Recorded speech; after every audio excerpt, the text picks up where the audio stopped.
আসসালামু আলাইকুম, সবাই কেমন আছেন? আজকে আমাদের পরিপাক এবং শ্বসনের চতুর্থ ক্লাস হতে থাকুক, আমরাও পড়তে থাকি। ইনশাআল্লাহ আমরা চ্যাপ্টার শেষ করব। আজকে গত দিনে যেখানে শেষ হয়েছে ঠিক সেখান থেকে আমরা শুরু করব। গত দিনে আমরা কি দেখেছিলাম? আমরা দেখেছিলাম পাকস্থলীর 5টি প্রাচীর দেখেছিলাম। পাকস্থলীর 5টা প্রাচীর দেখেছিলাম, রাইট? তো এখন আমরা এক কাজ করি, অনলি এই জায়গাটা আমরা জুম করব। পাকস্থলীর প্রাচীরটা আমরা জুম করব। জুম করলে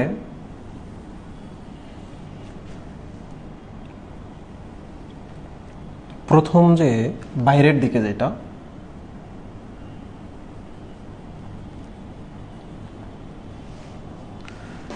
প্রাচীর পাই, এটার নাম হলো সেরোসা। সেরোসা কারণ সেরাস বা পানির মতো, সেরোসা কারণ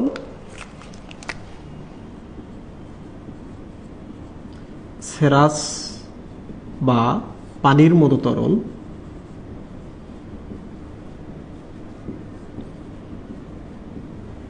তরল দ্বারা ভেজা থাকে। ওকে, এবং এইটাই সবচেয়ে শক্ত এবং সবচেয়ে কঠিন একটা লেয়ার। আপনি চাইলেও কিন্তু পাকস্থলীর বাইরে থেকে পাকস্থলীতে হাত দিয়ে ফুটা করতে পারবেন না। এই যে এইরকম একটা লেয়ার থাকে।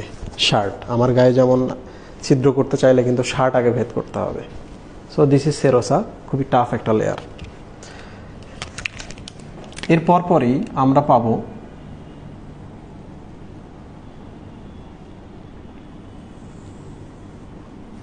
পেশি নির্মিত একটা লেয়ার। এই লেয়ারটাকে আমরা বলবো পেশি স্তর। আমি গতকালকে আপনাদের দেখিয়েছি যে এখানে প্রথমে থাকে অবলিক পেশিগুলা, তারপর থাকে সার্কুলার পেশিগুলা, এবং তার পাশে থাকে লম্বা লম্বা বা অনুদৈর্ঘ্য পেশি, রাইট? এরপর পরে আমরা একটা লেয়ার দেখব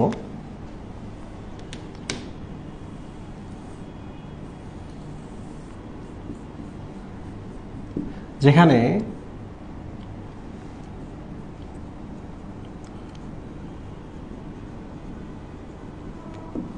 এটা অ্যাকচুয়ালি সাবমিউকোসা, রাইট? কারণ মিউকাস সমৃদ্ধ একটা লেয়ার থাকবে, তার পরেই থাকবে সাবমিউকোসা। এটাতে মাসল আছে, এই জন্য এটা হচ্ছে মাস্কিউলারিস মিউকোসা।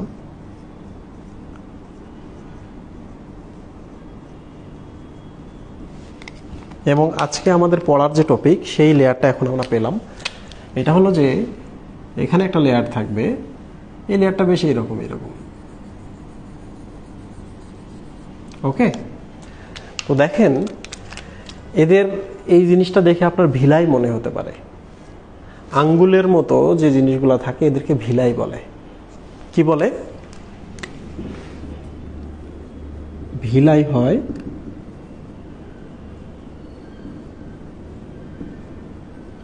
আঙ্গুলের মতো। কিন্তু আপনারা যে এই যে এখানে যেগুলো দেখছেন, এটা আসলে দেখতে এমন মনে হলেও এগুলো আঙ্গুলের মতো না। কেমন আমি বলছি। So this is not villi, এটার নাম হচ্ছে রুগী। ক্লিয়ার? রুগী শব্দের অর্থ হলো ভাঁজ। রুগী শব্দের অর্থ কি? ভাঁজ। তো কেমন ভাঁজ এগুলা যদি বুঝতে চান, ছেলেরা বুঝতে পারবে, পুরুষ যারা তারা বুঝতে পারবে যে শুক্রথলি যেটা আছে, অন্ডথলি যেটা আছে, অন্ডথলির যেমন স্কিনটা ভাঁজ থাকে এরকম। আরো সহজ করে বলি, আমি যদি একটা টিস্যু বা আমি আমার শার্টটাকে এরকম করি, দেখেন ভাঁজ হয়েছে না? সো এই লেয়ারটা অ্যাকচুয়ালি ভাঁজের মতো। এখানে কি আঙ্গুলের মতো দেখা যাচ্ছে? যাচ্ছে না, কিন্তু ভাঁজ, রাইট? বাট আমি যখন প্রস্তুত করবো তখন হয়তো বা দেখা যেতে পারে আঙ্গুলের মতো, বাট এগুলো কিন্তু আঙ্গুলের মতো না। এগুলা কি? সো এটা একটা থলি, পাকস্থলী একটা থলি, যার ভেতরে কি আছে? রুগী বা ভাঁজ আছে। প্রশ্ন হচ্ছে এই জিনিসটা ভাঁজ হয়ে থেকে লাভ কি?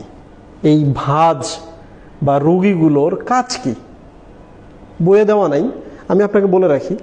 মনে করেন ভাঁজ করা অবস্থায় আছে, তাহলে সারটা ছোট অবস্থায় আছে না?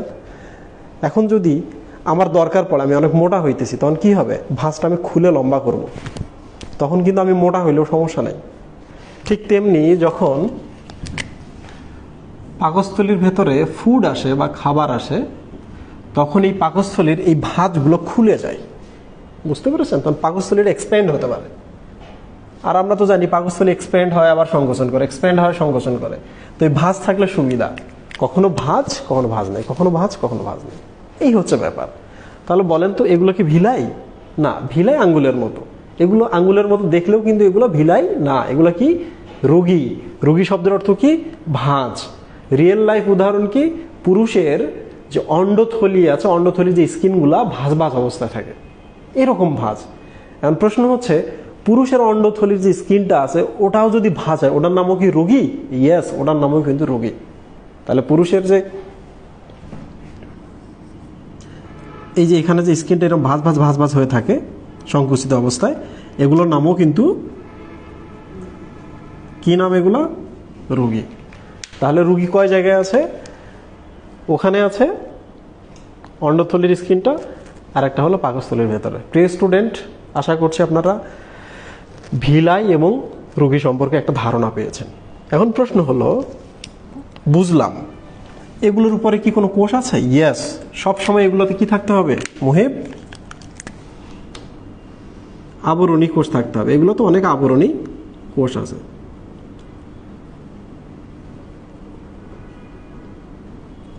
বলেন তো আবরণী কোষের নাম কি? আবরণী কোষ। আবরণী কোষকে বলা হয় এপিথেলিয়াল কোষ বা এপিথেলিয়াম, রাইট? এপিথেলিয়াল কোষ। আশা করছি আপনারা বুঝেছেন। তো এখন আমাদের আরেকটা কাজ করতে হবে, আমরা আবার জুম করবো এই পার্টটা।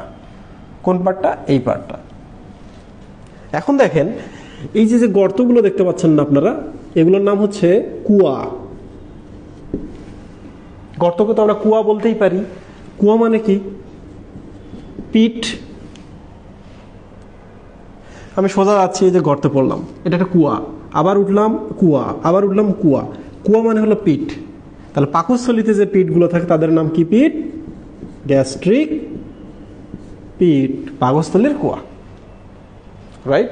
প্রায় 3.5 মিলিয়ন কুয়া আছে আমাদের এই পাকস্থলীর এই আবরণে, রাইট মুহিব?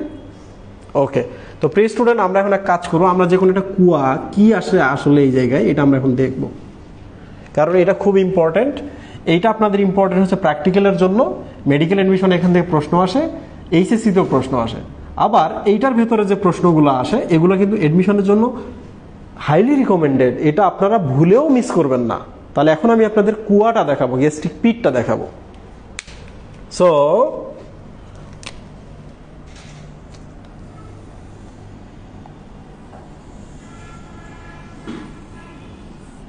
রাইট মুহিব, দেখেন এইটার উপরে কিছু কোষ আছে। এই কোষগুলো একটু লম্বা লম্বা, কেমন?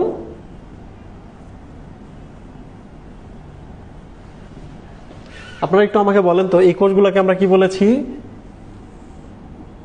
এপিথেলিয়াম বলেছি। তো আপনাদের বইয়ে কিন্তু পড়া আছে এপিথেলিয়াম কোষ কয়েক ধরনের হতে পারে। এরকম লম্বা লম্বা হতে পারে, একটু কিউবের মতো হতে পারে, আবার কিছু এইরকম আইসের মতো হতে পারে, পাতলা। এইটা যেটা, এটার নাম হলো স্কোয়ামাস এপিথেলিয়াম বা আইসাকার এপিথেলিয়াম। লিখে ফেলেন, আমি যখন মুখে বলবো চেষ্টা করবেন আমি যতটুকু লিখবো তার থেকে 3 গুণ বেশি আপনারা লিখবেন। আমি দেখি মাঝে মাঝে আপনারা গ্রুপের নোট শেয়ার করেন, কিন্তু খুবই হতাশার বিষয় হলো যে আমি তো অনেক কথা বলি, আপনারা এই কথাগুলো কেন লেখেন না? এটা যেহেতু পাতলা এবং মাছের আইসের মতো, এই জন্য এটার নাম হচ্ছে আইসাকার এপিথেলিয়াম, রাইট মুহিব? এই যে যেটা দেখছেন এটা কি? বর্গের মতো, এই জন্য এটার নাম হচ্ছে কিউবয়েডাল এপিথেলিয়াম। কি? Cuboidal epithelium. আর এই যে যেটা দেখতে পাচ্ছেন লম্বা কলামের মতো, এটা বিম, এটা বিল্ডিং এর যে কলাম থাকে না এরকম, তাহলে এটার নাম কি হবে? Columnar epithelium. এখন আমি আপনাদের এখানে দুইটা বেসিক পড়াচ্ছি ছোট দেখে, কোথায় কোন ধরনের থাকবে।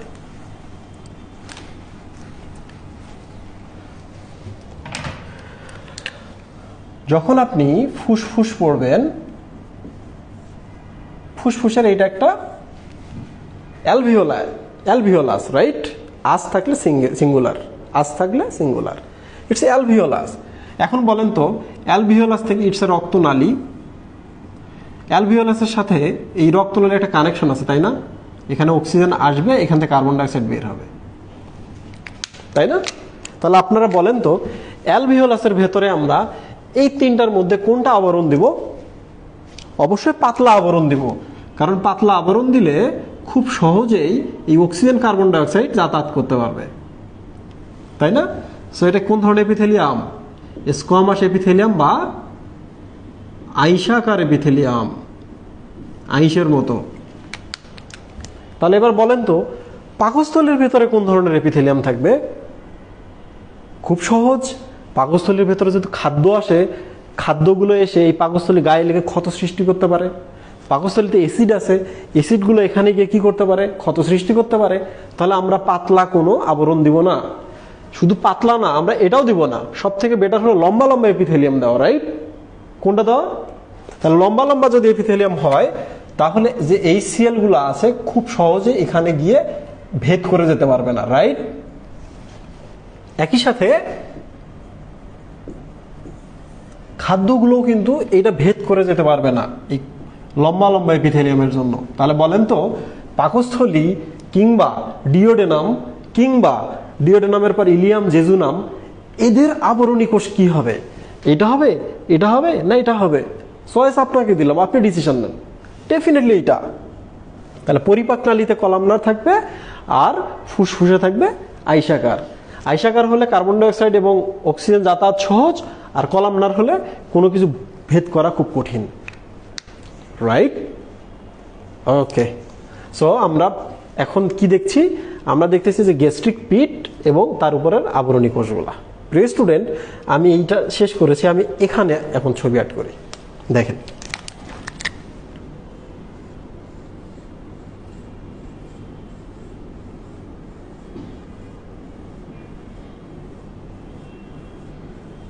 আবরণী কোষ ছাড়া কোনোভাবে আপনি এই লেয়ারটাকে রক্ষা করতে পারবেন না।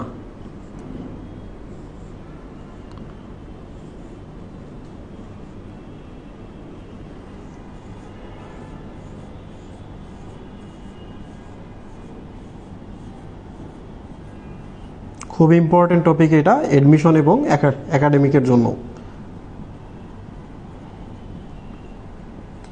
বলো তো মুহিব, পাকস্থলীর আবরণী কোষের নাম কি?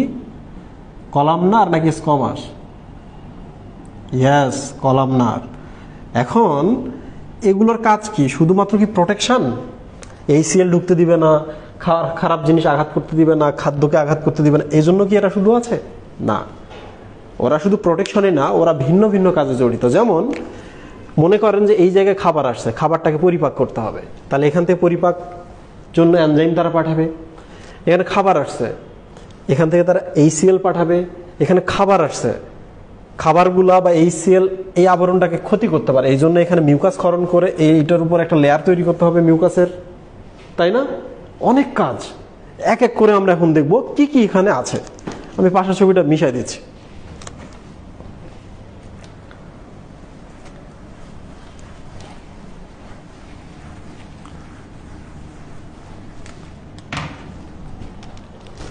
আপনি এই যে এখানে যে কোষগুলো দেখছেন একবার উপরের দিকে,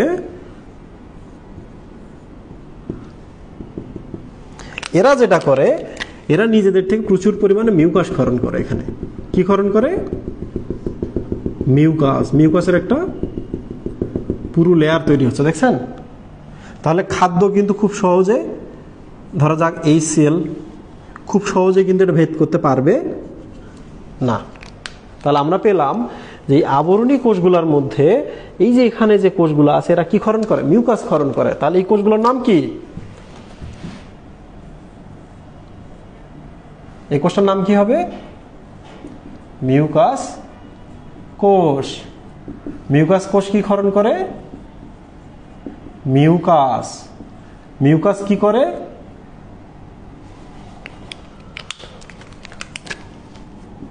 দেয়ালের সুরক্ষা। কি থেকে সুরক্ষা দেয়? HCl এবং ফুড থেকে। তাহলে এই মিউকাসগুলোর জন্য HCl এবং ফুড দেয়ালটাকে ক্ষতি করতে পারবে না। এখন ঘটনা হচ্ছে মিউকাস কোষ কিন্তু দুই ধরনের। কোথায় কোথায় থাকে এরা আমি দেখাচ্ছি। এই যে এখানে যেগুলো দেখতে পাচ্ছেন না, এরা হচ্ছে সারফেস মিউকাস কোষ। সারফেস মিউকাস সেল, এইটা কিন্তু আপনাদের বইয়ে আছে। আর এই যে এখানে যেগুলো দেখছেন, যেগুলো গহ্বরের মধ্যে,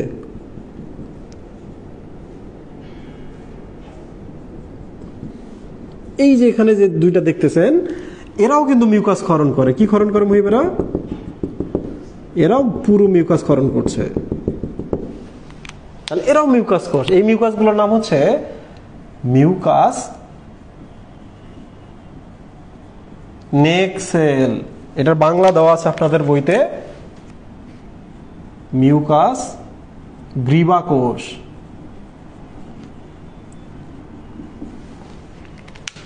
প্রশ্ন হচ্ছে দুইটাই মিউকাস ক্ষরণ করে, তাহলে একটার নাম নেক হলো কেন আর একটার নামে সারফেস শব্দটা আসলো কেন? সারফেস আসার কারণ হচ্ছে আপনার পাকস্থলীর তল কিন্তু এইটা, এগুলো না, এগুলো তো পিঠ, কুয়া, তলে এরা থাকছে, এই জন্য কিন্তু পৃষ্ঠতলে থাকে, এই জন্য এর নাম কি? সারফেস দেওয়া আছে পৃষ্ঠতলে। এবার গর্তে যান, আপনি পৃষ্ঠতল থেকে নামলেন, এই গর্তে যাচ্ছেন। এটা যদি একটা মানুষ হতো তাহলে এটা পা হতো না মহিব, এটা তার শরীর হইতো না, এটা মাথা হতো না, আর এই জায়গাটা কি হতো? গ্রীবা, রাইট?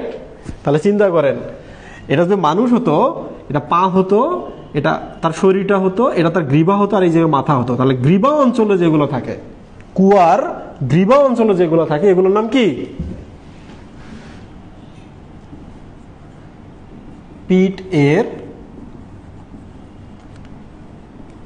গ্রীবা অঞ্চলে থাকার জন্য এর নাম কি?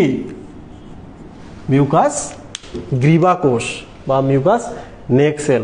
আপনারা আমাকে একটু দ্রুত বলেন তো, আপনারা কি বুঝতে পারছেন? আমি মিউকাস কোষটা শুধু এইমাত্র পড়িয়েছি, দ্রুত একটু বলেন।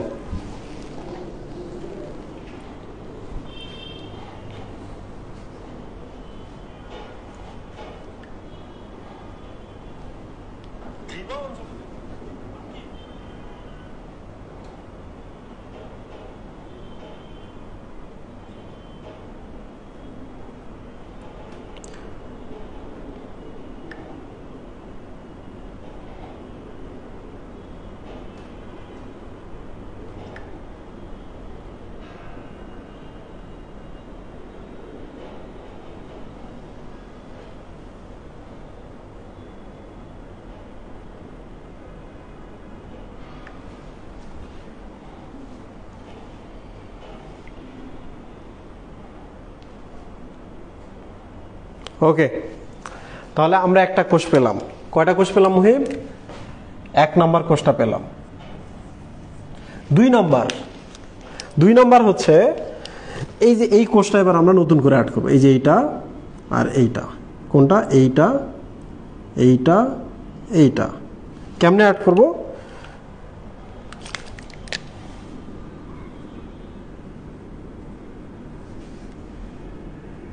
একটু ধারালো করে দেন, আমি একটা বড় ছবি দিচ্ছি আপনাদের।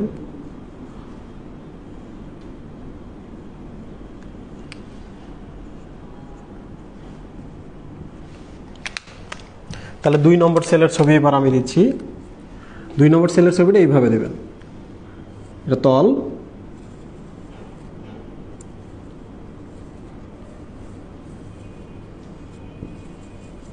এরকম। এগুলো কি ধারালো ধারালো মনে হচ্ছে না? হচ্ছে কি না? সো ধারালো, ধারালোকে বায়োলজিতে বলা হয় অক্সিনটিক। কি বলা হয়? অক্সিনটিক। অক্সিনটিক শব্দের অর্থ হচ্ছে ধারালো। তাহলে বলেন তো এই কোষটার নাম কি হবে? এই কোষের নাম কি হবে মুহিব?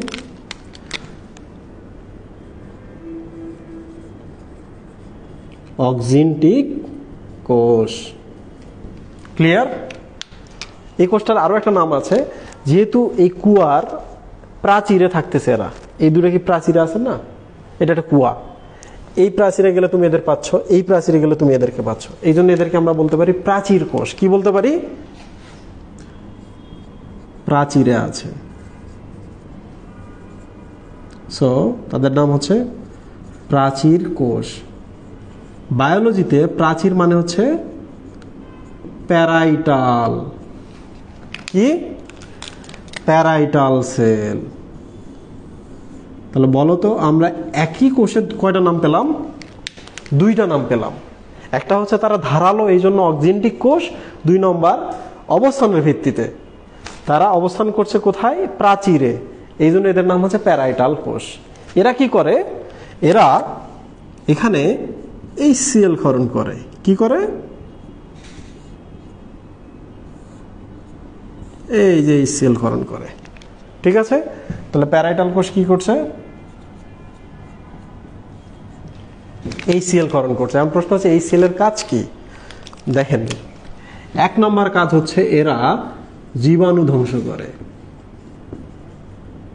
জীবাণু ধ্বংস। 2 নম্বর হচ্ছে এরা পিএইচ কমায়, বা কি করে মুহিব? পিএইচ কমায়, মানে অ্যাসিড হলে তো পিএইচ কমবে পাকস্থলীর ভেতরে, রাইট? তাহলে যদি পিএইচ কমে বা অ্যাসিডিক হয়, তাহলে একটা সুবিধা আছে, সেটা হলো এনজাইম কাজ করে। কি করে? এনজাইম কাজ করে। কোন এনজাইমগুলো কাজ করে? সেই সকল এনজাইম যারা যারা লো পিএইচে, যে লো চিহ্ন হলো এটা নিচের দিকে দিছে, যারা লো পিএইচে কাজ করে। তাহলে বলেন তো, কিছু এনজাইম পিএইচ যদি বেশি হয় তাহলে কাজ করে, কিছু এনজাইম পিএইচ কম হলে কাজ করে। তাহলে পাকস্থলীর যে এনজাইমগুলো আছে এগুলো কখন কাজ করে? পিএইচটা যখন লো থাকে, মানে পাকস্থলীর ভেতরটা যখন অ্যাসিড হয়ে যায় তখন কাজ করে। ঠিক আছে? তাহলে এই সেল ছাড়া আপনি পরিপাকের এনজাইমগুলোকে কাজ করাতে পারবেন না। এই সেল এনজাইমগুলো কাজ করবে। ঠিক আছে? আরো একটা জিনিস, সেটা হলো এই সেল কি করে? এনজাইমকে সক্রিয় করে।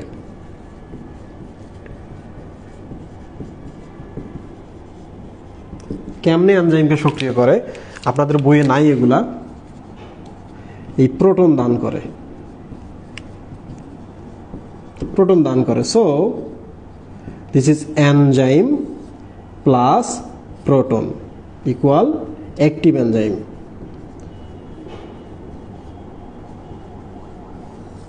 কি হলো? বুঝছেন আজকে কেমনে কাজ করে আসলে এনজাইমগুলো কেমনে সক্রিয় হয়? এইটা হচ্ছে, ধরা যাক এটা হচ্ছে একটা এনজাইম, ঘুমিয়ে আছে, নিষ্ক্রিয় এনজাইম।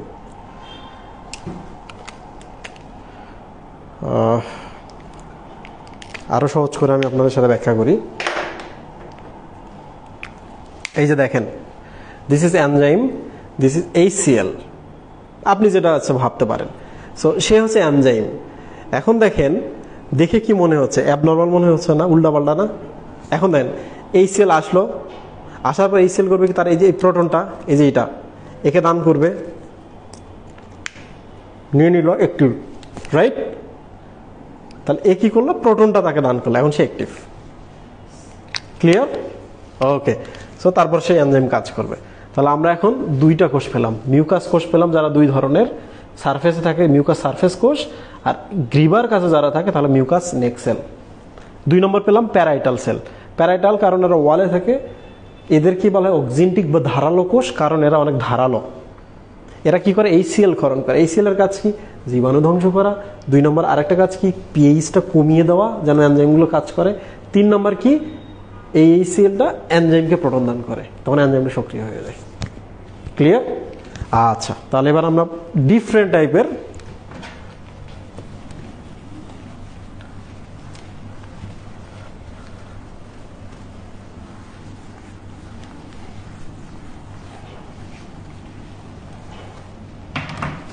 এবার আমরা অন্য কোষ দেখব, ঠিক আছে? এখন আপনি এক কাজ করেন,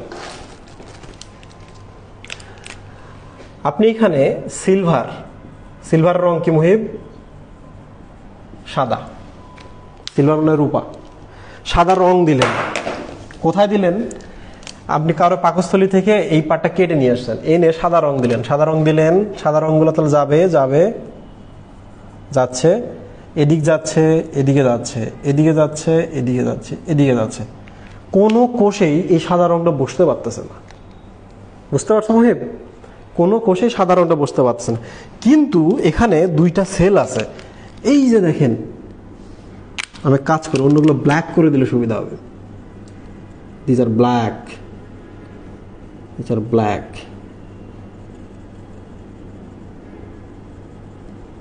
এখন বলেন তো, এই যে এখানে চিপাই চাপাই লুকিয়ে আছে, এই রংটা এখন কোথায় যাবে? এই যে এর কাছে গেল, এই জন্য এরা কি হলো মুহিব? এ এবং এ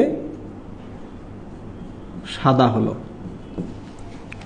তাহলে আপনি সিলভার বা সাদা রং ঢেলে দেন এখানে, তাহলে এরা দুইজন সাদা হবে। এখান থেকেই কিন্তু এদের একটা নাম চলে আসে, সেটা হলো আর্জেন্টাফিন। কি নাম? না বানান ভুল হতে পারে, আর্জেন্টাফিন। এই যে আর্জেন্টা শব্দ অর্থ হচ্ছে সিলভার রং মানে সাদা রং। এই যে টাফিন, এখানে কিন্তু এফিন আছে, রাইট? এফিন শব্দের অর্থ হলো এফিনিটি শব্দের অর্থ কি? আকর্ষণ। তাহলে বলেন তো, এই আর্জেন্ট বা সাদা রঙের প্রতি যাদের আকর্ষণ থাকবে সেই কোষগুলোর নাম কি হবে? আর্জেন্টাফিন কোষ। এখন প্রশ্ন হচ্ছে, আর্জেন্টাফিন কোষের কাজ কি? আপনাদের বইয়ে যেটা লেখা আছে এটা ভুল তথ্য। বেসিক্যালি আর্জেন্টাফিন সেরোটোনিন ক্ষরণ করে। এই সেরোটোনিনের কাজ হচ্ছে পেশি সংকোচন করা। আপনারা কিন্তু সেরোটোনিনটা কিন্তু হরমোন এবং অন্যান্য পার্টে, বিশেষ করে যখন আপনারা রক্ত চ্যাপ্টারটা পড়বেন, ওখানে গিয়ে দেখবেন যে সেরোটোনিন খরিত হয়। সেরোটোনিন কি করে? এই রক্তনালীগুলোকে সংকুচিত করে রক্ত প্রবাহ বন্ধ করে দেয়। আপনারা অনুচক্রিকা পড়ছেন না? ওখানে কিন্তু সেরোটোনিন দেওয়া আছে। রক্তনালীর যে পেশিগুলো আছে এটাকে সংকুচিত করে দেয়, ফলে আর ব্লিডিং হয় না। ক্লিয়ার? তাহলে সেরোটোনিন সম্পর্কে আমরা জানি। সেরোটোনিন কি করে? পেশি সংকোচন করে। তাহলে পাকস্থলীর মধ্যে খাবার আসে, আর্জেন্টাফিন কোষ যদি সেরোটোনিন ক্ষরণ করে তাহলে কি হবে? পাকস্থলীটা সংকুচিত করবে, খাদ্যগুলোকে চাপ দিবে। কিন্তু এটা তো আপনাদের বইয়ে নাই, এটা তো পড়া যাবে না। কি পড়তে হবে? আর্জেন্টাফিন সেল গ্যাস্ট্রিক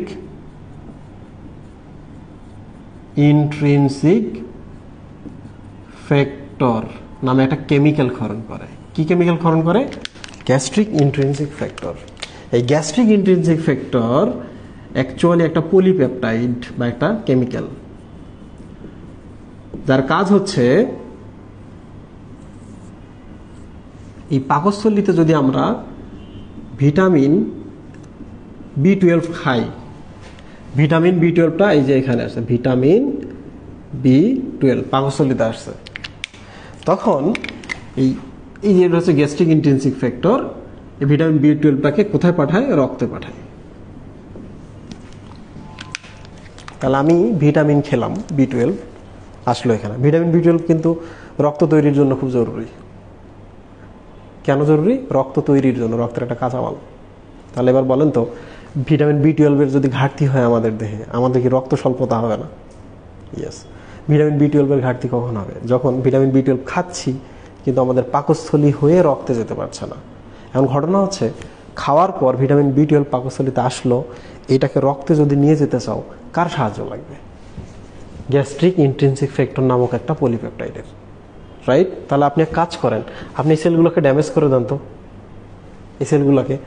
সো তোমার কোনো গ্যাস্ট্রিক ইন্ট্রিনসিক ফ্যাক্টর তৈরি হবে না।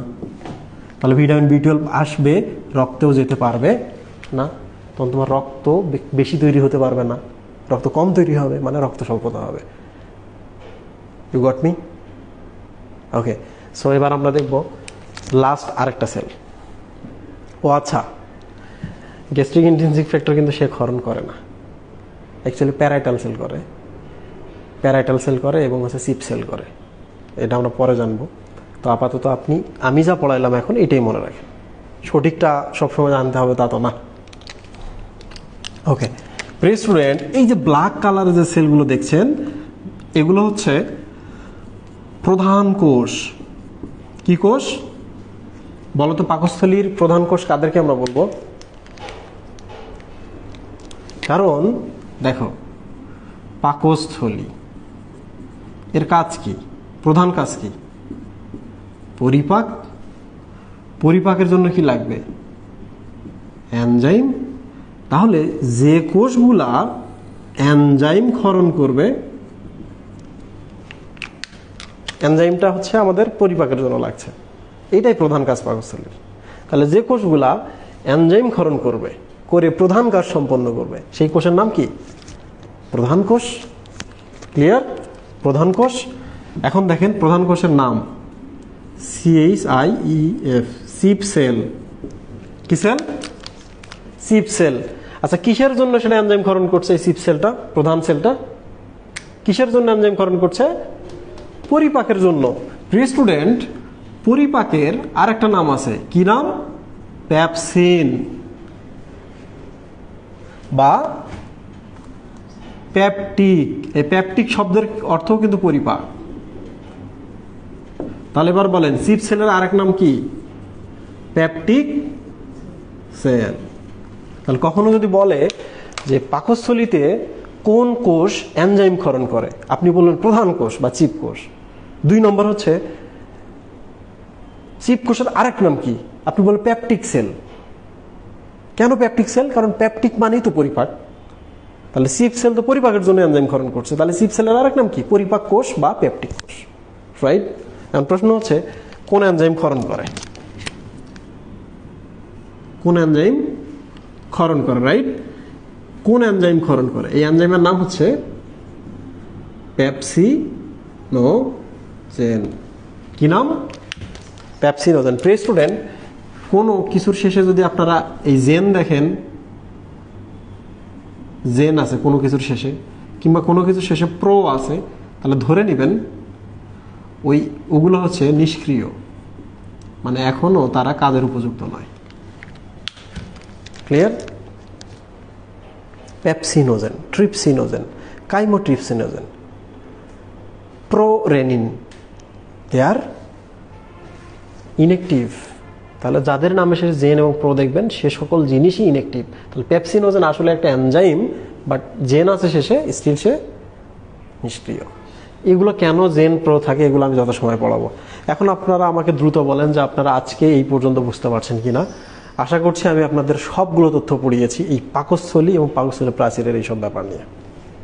প্লিজ বলেন।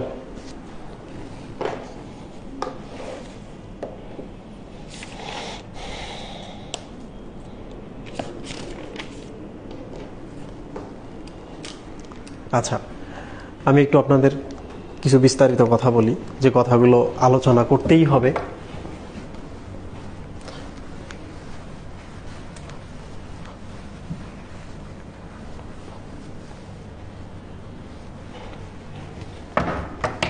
পাকস্থলী আসলে কি কি কাজ করে? পাকস্থলী যেহেতু সিপ কোষ এনজাইম ক্ষরণ করছে, সে পরিপাক করে। 2, পাকস্থলী আর কি করে? ব্যাকটেরিয়া মেরে ফেলে, ব্যাকটেরিয়া বা জীবাণুনাশক। জীবাণুনাশক। একটু আমরা সিকোয়েন্স করি। পরিপাক ঘটায় এনজাইম দ্বারা। এনজাইম কে ক্ষরণ করে? সিপ সেল বা পেপটিক সেল। ব্যাকটেরিয়া নাশক কেমনে? এই সেল দ্বারা। এই সেল কে ক্ষরণ করছে? প্যারাইটাল সেল বা অক্সিনটিক সেল। রাইট? 3 নম্বর হচ্ছে ভিটামিন B12 শোষণ করে। কেমনে? গ্যাস্ট্রিক ইন্ট্রিনসিক ফ্যাক্টর বলে একটা পলিপ্যাপটাইড। অনেকে বলো যে কেন এটার নাম গ্যাস্ট্রিক ইন্ট্রিনসিক ফ্যাক্টর? 1, পাকস্থলীতে ক্ষরিত হয়, এটা এই জন্য নাম গ্যাস্ট্রিক। পাকস্থলীর ভেতরেই ক্ষরণ হচ্ছে বা আমাদের দেহে তৈরি হচ্ছে, এই জন্য এটার নাম ইন্ট্রিনসিক। ক্লিয়ার? ক্লিয়ার? তা এর নাম যদি ইন্ট্রিনসিক হয়, এই রাসায়নিক পদার্থের নাম কিন্তু এক্সট্রিনসিক, এর বাইরে থেকে আসে। তো যাই হোক, গ্যাস্ট্রিক পাকস্থলীতে ক্ষরিত হয়, আর যেহেতু আমাদের দেহে বা আমাদের দেহের মধ্যে বা তৈরি হচ্ছে, এই জন্য ইন্ট্রিনসিক। ফ্যাক্টর মানে হচ্ছে প্রভাবক, যারা কোনো একটা জিনিসে সাহায্য করছে। So vitamin B12 gastric intrinsic ফ্যাক্টরের মাধ্যমে, আর্জেন্টাফিন সেলের মাধ্যমে এটা আসে। স্যার, বিভিন্ন ধরনের অ্যালকালয়েড এবং ভারী ধাতু আমাদের শরীরে যে কোনোভাবে অ্যালকালয়েড এবং ভারী ধাতু আসে, এই কোষগুলো আছে, তারা করে কি, এই যে পাকস্থলীতে এগুলো বের করে দেয় আমাদের দেহ থেকে, আমাদের রক্ত থেকে এগুলো নিয়ে আসে, এনে ফেলে দেয়। এগুলো কি করে, এই পাকস্থলীর মাধ্যমে ডিওডেনাম হয়ে আমাদের দেহ থেকে বেরিয়ে চলে যায়। ক্লিয়ার? একটা প্রশ্ন গতদিন আমাকে জিজ্ঞেস করা হয়েছিল, ভাইয়া পাকস্থলীর রস বলেন, লালা রস বলেন, বিশাল অংশ 99 কিংবা 95 কিংবা 99.5 ইটসেট্রা ইটসেট্রা ইটসেট্রা এইরকম কি থাকে, পানি থাকে। হোয়াই? যে কোনো তরলে কেন পানি থাকে? দেখেন, পাকস্থলীতে যে রসগুলো আছে, পাকস্থলীর রস বা গ্যাস্ট্রিক রস, এখানে অনেক বেশি পানি থাকবে। এর একটাই কারণ হচ্ছে, পানি না হলে এনজাইম কার উপর বিক্রিয়া করবে, কোথায় বিক্রিয়া করবে, রাইট? পানি আছে বলেই বাকি জিনিসগুলো বেঁচে আছে। এই সিএল বলো, অমুক তমুক বলো, সবাই আসতেছে। পানি আছে বলে এই সিএল ওখানে প্রোটন দান করতে পারতেছে। পানি আছে বলে এনজাইম এসে খাদ্যটা ভাঙতে পারতেছে। পানি আছে বলে সব রাসায়নিক উপাদান ক্ষরিত হয়ে বের হতেছে। তো পানি না থাকতো জীবনেও এরা কোষের ভেতর থেকে বাইরে আসতো না, রাইট? পানি না থাকলে জীবনেও বের হতে পারতো না। সো পানি এখানে বিক্রিয়ার মাধ্যম হিসাবে কাজ করছে, সলভেন্ট হিসাবে কাজ করছে, রাইট? দ্রাবক হিসাবে কাজ করছে। আবার পানি কি করছে, কেমিক্যালগুলোকে নিয়ে প্রবাহিত হচ্ছে। পানি ছাড়া কিন্তু প্রবাহিত হওয়া সম্ভব না। আপনি শুকনা নদীর মধ্যে 10টা মাছ ছেড়ে দেন, তো মাছগুলো বেঁচে থাকবে?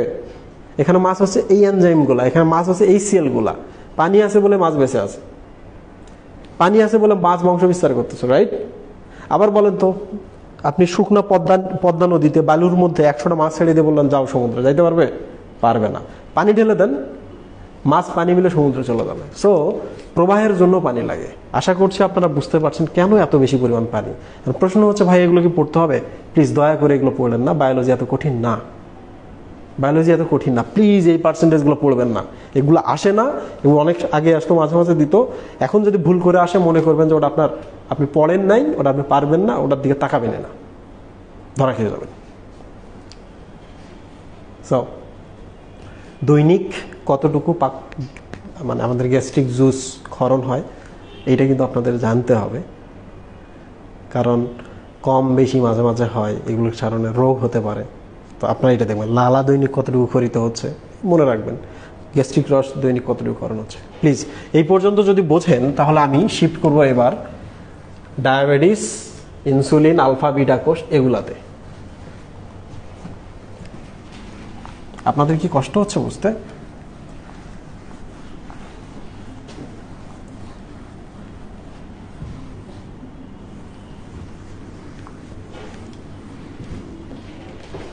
প্লিজ কমেন্ট করেন।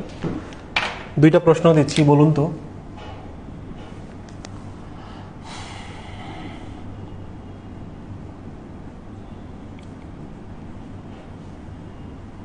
মিউকাস নেক সেল কোথায় পাবেন? ডুওডেনাম নাকি পাকস্থলী? 2,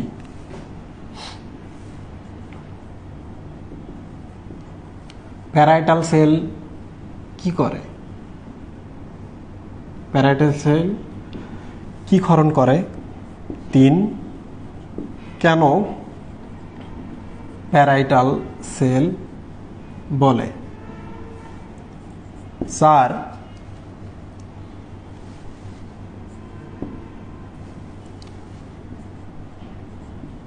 রুগী ও ভিলাই কি? হ্যাঁ, রুগী ও ভিলাই কি? খুব দ্রুত 1, 2, 3, 4 এই 4টা প্রশ্নের উত্তর দিন। এরপরে আমি শুরু করব অগ্নাশয়।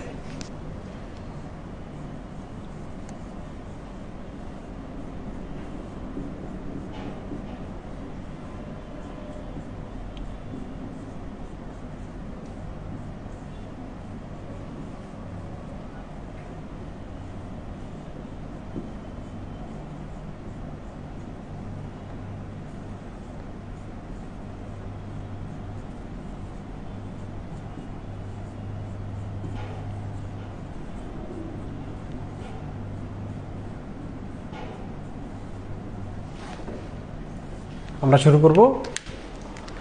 অগ্নাশয় প্লিজ। ও শেষে ই নেই।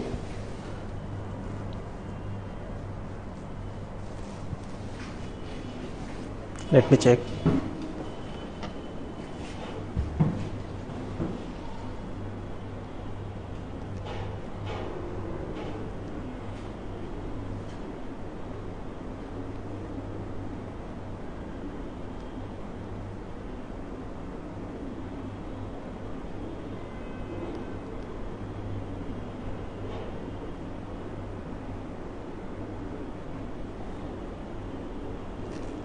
ওকে, শেষ করি আমরা। মিউকাস নেক সেল পাকস্থলীতে থাকে, তাহলে সারফেস মিউকাস সেল আছে আর মিউকাস নেক সেল আছে। দুইটা কোথায় থাকে জানেন আপনারা। প্যারাইটাল সেল কি করে? প্যারাইটাল সেল এই সেল ক্ষরণ করে, এটার আরেক নাম অক্সিনটিক সেল, কারণ ধারালো।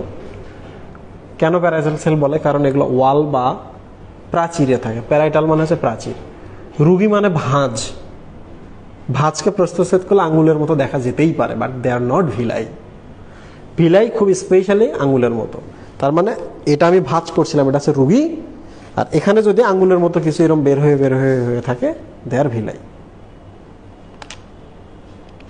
ওকে, আমি 2 মিনিটের মধ্যে একটা জিনিস পড়িয়ে ফেলি, সেটা হলো কেন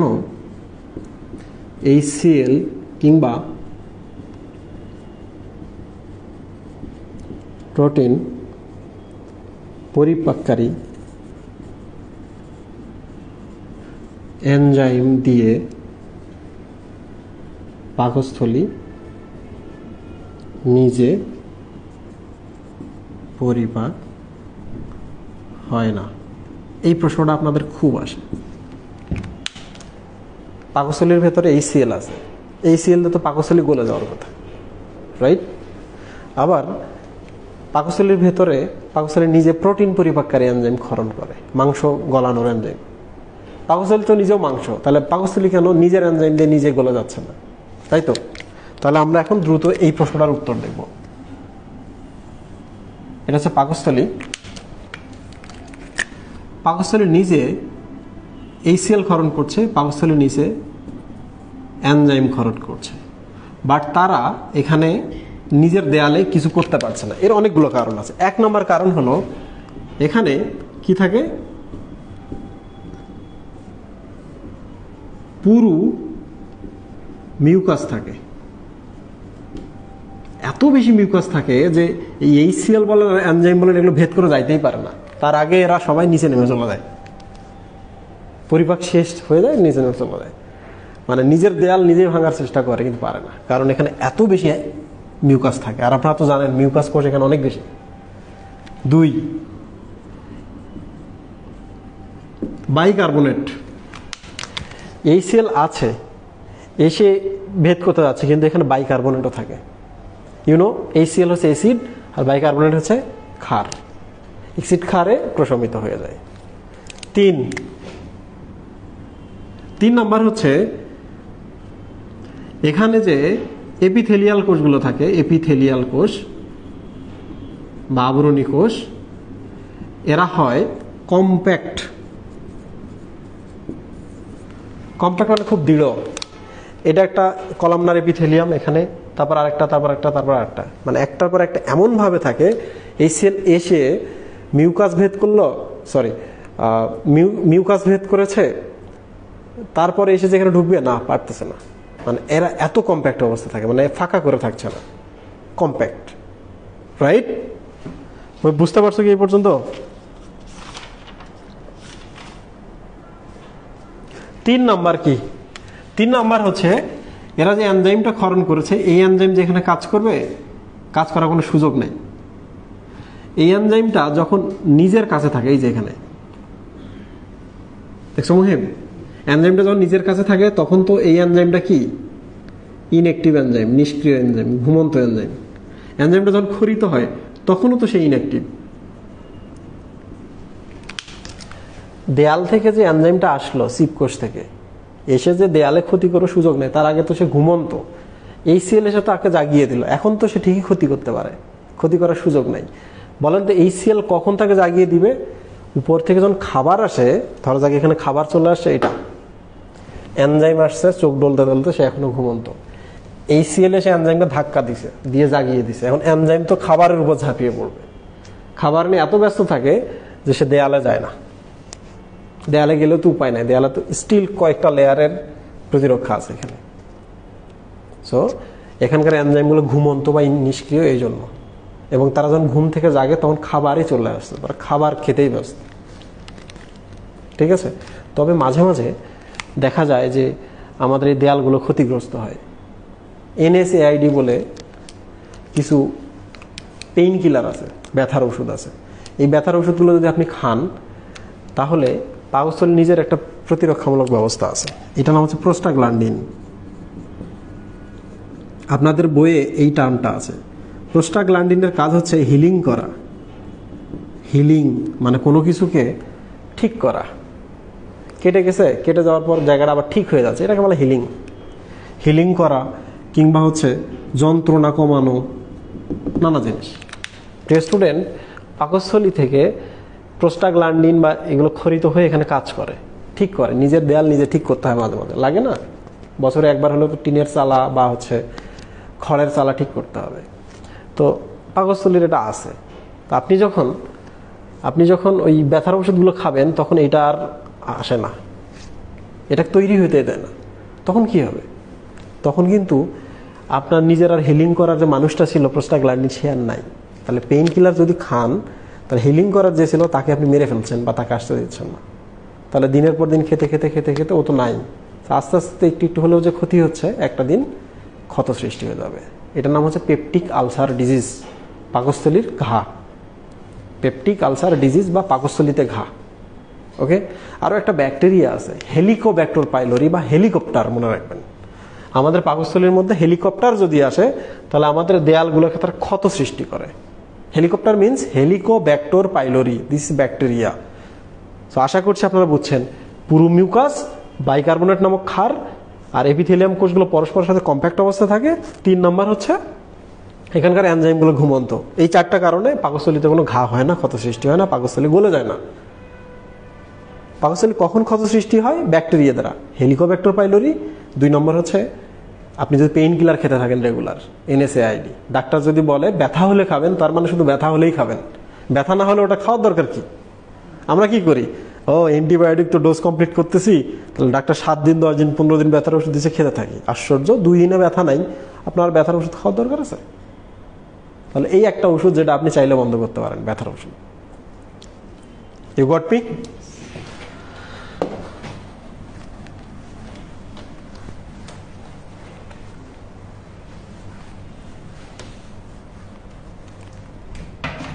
মুহিব, প্যানক্রিয়াজ এবং অগ্নাশয় 2টা শব্দ। কেন প্যানক্রিয়াজকে আজমল স্যার অগ্নাশয় বলল? আবার কেন বিদেশিরা প্যানক্রিয়াজকে প্যানক্রিয়াজ বলছে? এটা একটা মিনিং আছে। আপনারা শুনছেন না, প্যান্ডেমিক, করোনা প্যান্ডেমিক। এই প্যান শব্দের অর্থ হলো অল। তাহলে সারা পৃথিবী এফেক্টেড হয়েছে বলে এটার নাম প্যান্ডেমিক। প্যান মানে অল। আর এই ক্রিয়াস শব্দটার অর্থ কি? আপনাদের সেদিন কিন্তু আমি কার্নিভোর শব্দটা পড়িয়েছি। কি? কার্নিভোর, যারা মাংস খায়। কার্নি শব্দের অর্থ কি? ফ্লেশ।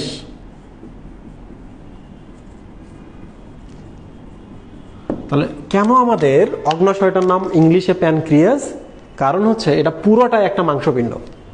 তাহলে আমাদের অগ্নাশয়টা পুরোটাই একটা মাংসপিণ্ড। 2 নম্বর, এটার নাম কেন অগ্নাশয়?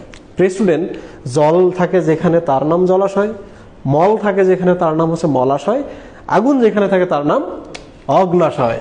তাহলে অবস্থান, শয় বলতে অবস্থান বুঝিয়েছে, আর অগ্না বলতে আগুন বুঝিয়েছে। তাহলে আমাদের অগ্নাশয়ে কি আগুন থাকে? না, এটা একটা ফিলিং এর ব্যাপার। কেমনে ফিল করবেন দেখেন, আগুন, আগুন মানে তো রান্নাবান্না, রান্নাবান্না মানে তো পরিপাক, খাদ্যগুলোকে আমরা রান্না করছি বা পরিপাক করছি। তাহলে যে অবস্থানে বা যেখানে পরিপাক হয় বা যে পরিপাক ঘটাচ্ছে, আরো সহজ করে বলি, যে অবস্থানে আগুন আছে, আগুন দিয়ে আমরা কি করি? পরিপাক করি, রাইট? তাহলে অগ্নাশয়ে যে আগুন আছে এটা দিয়ে আমরা পরিপাক করি, এই জন্য এর নাম হচ্ছে অগ্নাশয়। আরো সহজ করে বলি, এই আগুন বলতে অ্যাকচুয়ালি এনজাইম বুঝিয়েছে, কারণ এনজাইম দিয়ে আমরা কি করি? পরিপাক করি। আরো সিম্পল করে বলছি, জল থাকে জলাশয়ে, আগুন থাকে অগ্নাশয়ে, এই আগুন দিয়ে আমরা কি করি? পরিপাক করি। তাহলে যে অঙ্গে পরিপাকের জন্য আগুন বা পরিপাকের জন্য এনজাইম আছে তার নাম তো অগ্নাশয় হবেই, ঠিক না মুহিব? আপনারা কি বুঝতে পেরেছেন? আচ্ছা, এবার আমরা অগ্নাশয়ের ছবি দেখব।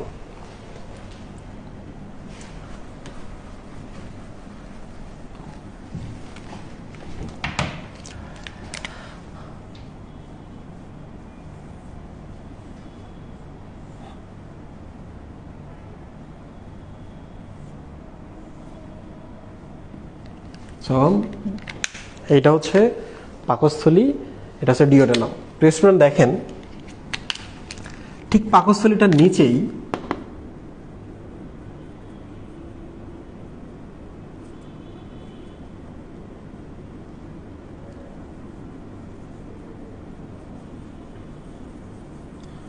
এরকম একটা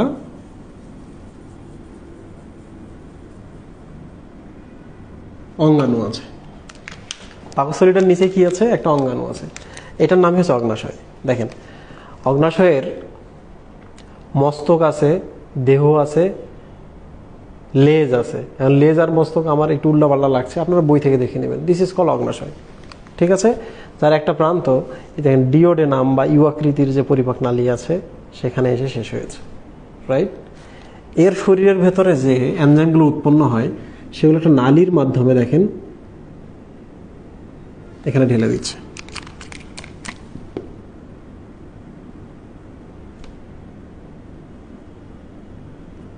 কোথায় ঢেলে দিচ্ছে মুহিব? এখানে ঢেলে দিচ্ছে। সো আস্তেছে আস্তেছে আস্তেছে এসে এই যে দেখেন এখানে আসলো, পরিপাকের জন্য আগুন দিল। তাহলে আগুনের উৎস কি? অগ্নাশয়, রাইট? আগুন মানে কি? এনজাইম। আচ্ছা, আরেকটা কথা বলি, এগুলা থেকে তার বিভিন্ন জায়গা থেকে নালী আসে, মূল নালীর সাথে যুক্ত হয়।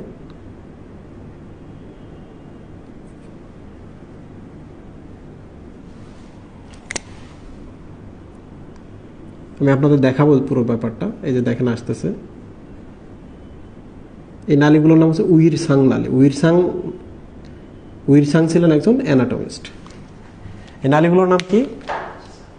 উইরসাং নালী। আচ্ছা, তার আগে আমি একটু নামকরণ করি। দেখেন, এই যে মূল যে নালীটা দেখতে পাচ্ছেন, এই যে এটার নাম হলো অগ্নাশয় নালী। আর এই যে নালীটা দেখতেছেন এগুলা, এই যে এগুলা এগুলোর নাম হচ্ছে উইরসাং নালী। ক্লিয়ার? এখন প্রশ্ন হচ্ছে, এই ছোট ছোট নালীগুলো কোত্থেকে আসছে?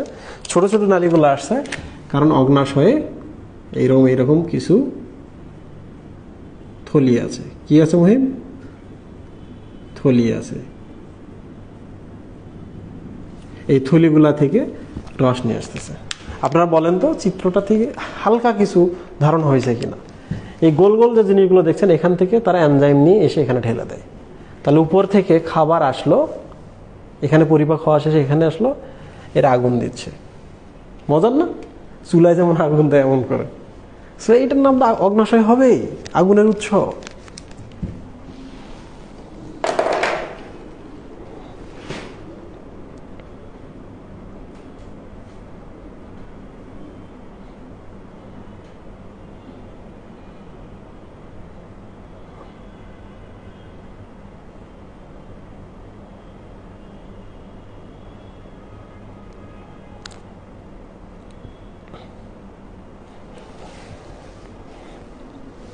Am I okay?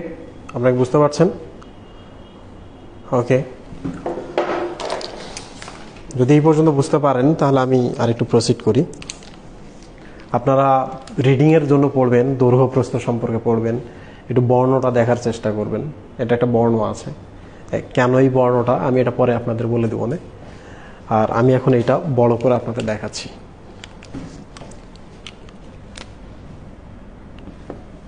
সো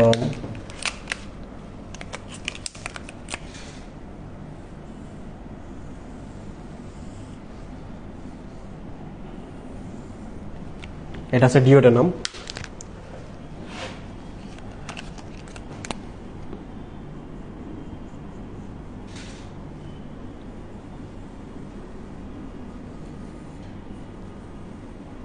এটা হচ্ছে অগ্নাশয়। ওকে, এটা হচ্ছে অগ্নাশয়ের মূল নালী যেটা দিয়ে আসছে, এবং এগুলোতে সাব নালী আছে।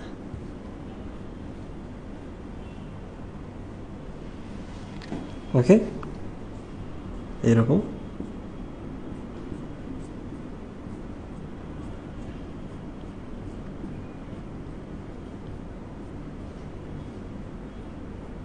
সাবনালী আছে। সাবনালীগুলোর আবার সাবনালী আছে এরকম। ওকে, তাহলে আমি একটু আপনাদের দেখাই। দেখেন এরকম এরকম এরকম এরকম। সো এগুলো থেকে এনজাইম ক্ষরণ হয়ে এই পাশে এই পাশে এই পাশে এই পাশে এখানে চলে আসতেছে। বুঝতে পারছেন? প্রিয় স্টুডেন্ট, এখন আমরা একটু এই জিনিসের ছবিটা নিয়ে পড়বো, কারণ আপনাদের বইয়ে কিন্তু এটা নিয়ে বিস্তারিত বলা আছে এবং আপনাকে পড়তেই হবে, কোনোভাবে আপনি এর বাইরে যেতে পারবেন না। সো আমি এক কাজ করি, আমি এখানকার একটা পার্ট জুম করি, ঠিক আছে?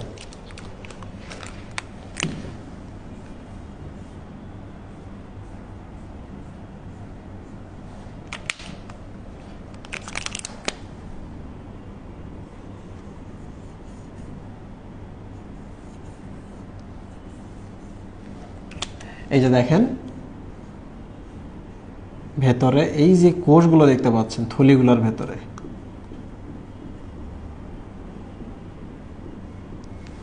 থলিগুলোর ভেতরে যে কোষগুলো দেখছেন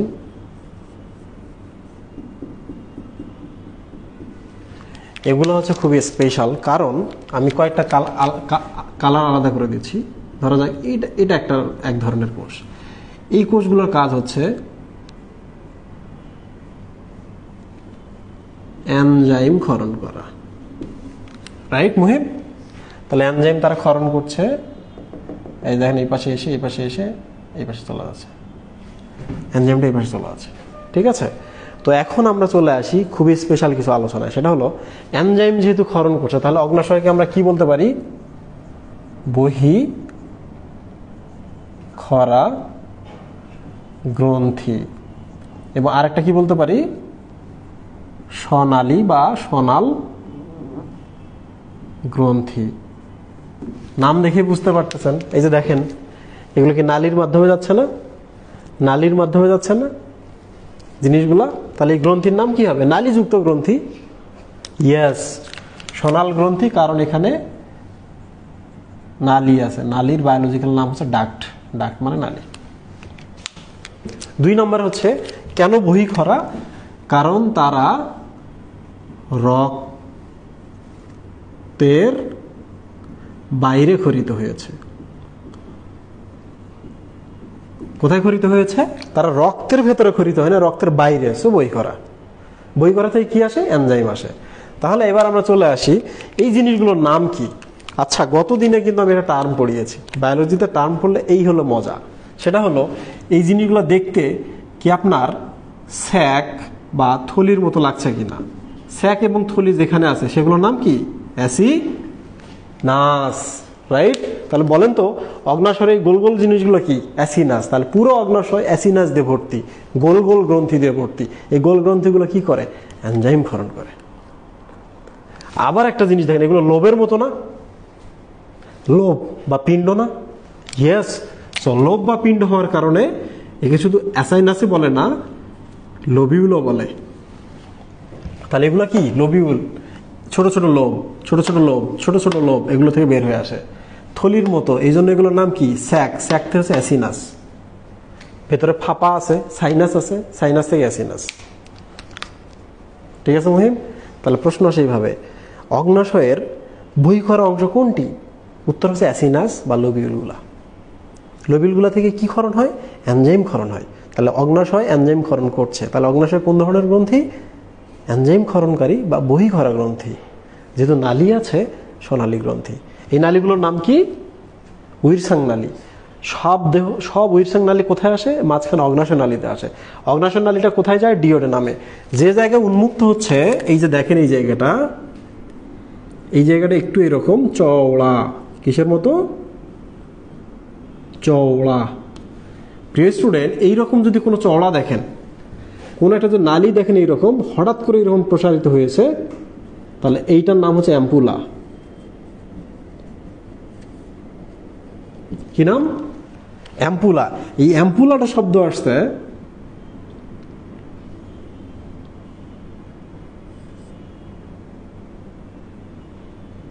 এই অ্যাম্পুলা শব্দটা আসছে হচ্ছে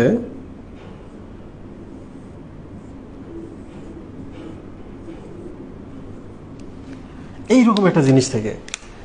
এইরকম একটা পাত্র রোমানরা ব্যবহার করতো, দুই পাশে দুটো হ্যান্ডেল আছে। খেয়াল করে দেখেন তো, এইটা যদি আমি এই জায়গাটা বন্ধ করে দিই, এই জায়গাটা ব্লক করে দিতাম, এই জায়গা দিতাম, আর এই পাশে দুইটা হ্যান্ডেল দিতাম, তাহলে কি হতো? ওইটা হতো না? সেম ব্যাপারে আপনি দেখেন না, আমি যদি এখানে একটা হ্যান্ডেল দিতাম, এখানে একটা হ্যান্ডেল দিতাম, এই জায়গাটা বন্ধ করে দিতাম, so this is called ampulla. Ampulla হলো এই জিনিসটা, এইটার মতো দেখতে, এই জন্য এটাকে বলে অ্যাম্পুলা। একজন অ্যানাটমিস্টের নামে অ্যাম্পুলাটার নাম হয়েছে, ভ্যাটার। তাহলে অ্যাম্পুলাটার নাম কি? Ampulla of ভ্যাটার। ভ্যাটার হচ্ছে একজন অ্যানাটমিস্টের নাম। স্টুডেন্ট, এই যে একাই এখানে এনজাইম ক্ষরণ করে তা কিন্তু না। এই যে এদিকে পিত্তথলি থাকে, পিত্তথলি থেকে রসটা আসতেছে আসতেছে আসতেছে, এসে এরা দুইজন মিলে একসাথে এই পাশে এই যে জায়গায় ক্ষরণ করে। পিত্তথলির নালীটা এসে এর সাথে মিলিত হয়, তাহলে এই নালী একসাথে মিলিত হচ্ছে। আমি পরের ক্লাসে শেখাবো এই নালীগুলোর নাম কি, কেমনে কাজ করে এই নালীগুলো। তাহলে পিত্তরস, এবং এই প্রশ্ন আসে পিত্তরস কোথায় ক্ষরিত হয়? ডিওডেনামে। অ্যাম্পুলা অফ ভ্যাটারের মাধ্যমে কোথায় ক্ষরিত হয়? ডিওডেনামে। অ্যাম্পুলা অফ ভ্যাটার কোথায় আছে? ডিওডেনামে। অ্যাম্পুলা অফ ভ্যাটার দিয়ে কি ক্ষরিত হয়? পিত্তরস এবং অগ্নাশয় রস। রাইট? তাহলে আমরা কোথায় ছিলাম? লোবিউল বা অ্যাসিনাস। রাইট? এখন আমরা দেখি এই যে সাম ডিফারেন্ট কোষ আছে এখানে, এই কোষগুলো কি?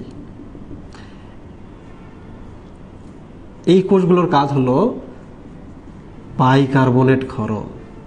কি কাজ মুহিব? এদের কাজ হচ্ছে বাইকার্বনেট ক্ষরণ। তাহলে এখান থেকে আর কি আসবে মুহিব? বাইকার্বনেট। কেন এখানে বাইকার্বনেট আসতেছে? It's a question. পাকস্থলী থেকে যখন অ্যাসিড আসে, এখানে খাদ্যগুলো পরিপাক হয়ে এখানে আসলো, খাদ্যের সাথে অ্যাসিড নিচে নামবে না? তাহলে এখানে ক্ষার দিতে হবে না এই এলাকায় প্রচুর? ইয়েস। সো অগ্নাশয়কে তো এই দায়িত্বটা নিতে হবে, পাকস্থলীর আগুন নিভাইতে হবে, আবার পরিপাকের জন্য নিজেও আগুন পাঠাইতে হবে। ক্লিয়ার?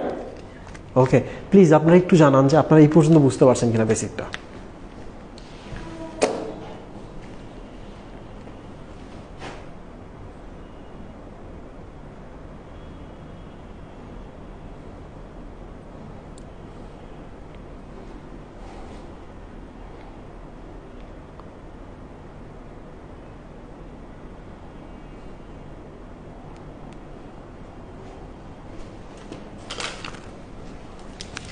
ওকে,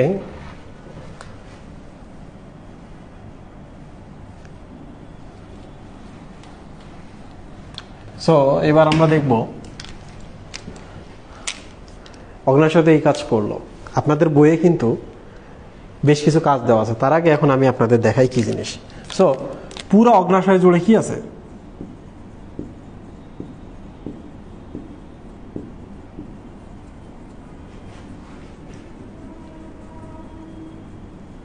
পুরা অগ্নাশয় জুড়ে এরকম অসংখ্য লোবিউল বা অ্যাসিনাস আছে, যারা HCl কে নিষ্ক্রিয় করতে বাইকার্বনেট পাঠায় এবং যারা পরিপাক করার জন্য এনজাইম পাঠায়। কোথা থেকে? অ্যাসিনাস বা লোবিউল থেকে। এখন কথা হচ্ছে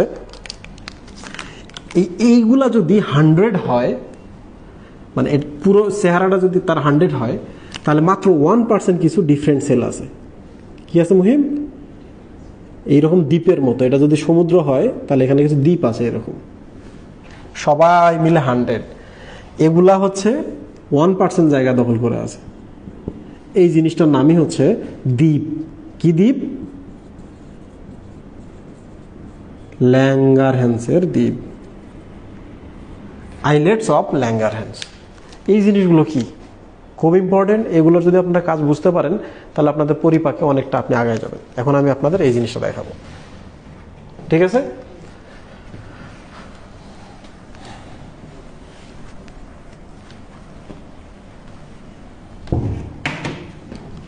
সো আমরা এখন কি দেখবো, যে এগুলোর ফাঁকে ফাঁকে ছোট ছোট এরকম দ্বীপ আছে। এই দ্বীপগুলো আসলে কি? এই দেখেন,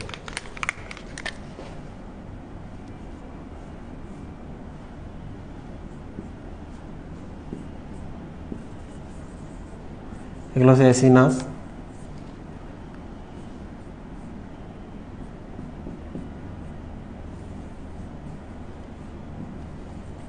এসিনাস,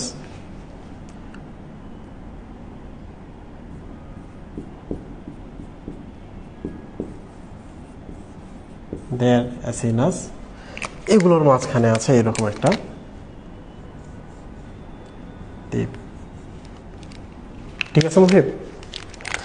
এই দ্বীপের ভেতরে কিছু কোষ আছে, বহুভুজাকৃতি কিছু কোষ আছে এরকম,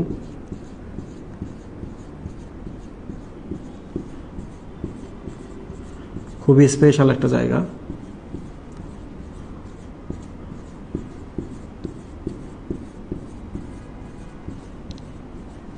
স্টুডেন্ট, এখানে আমি এক ধরনের কোষের ছবি দিয়েছি, বাট আমি আপনাদের দেখাচ্ছি এখানে 4 ধরনের কোষ আছে। কয় ধরনের কোষ আছে মুহিব? 4 ধরনের। আপনার যে সেলগুলো দেখতে পাচ্ছেন দে আর বিটা কোষ। কি কোষ? বিটা কোষ। আর এই যে ফাঁকে ফাঁকে সাইডে সাইডে যে কোষগুলো দেখতে পাচ্ছেন,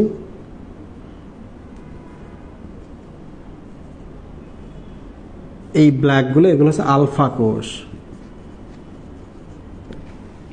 ঠিক আছে?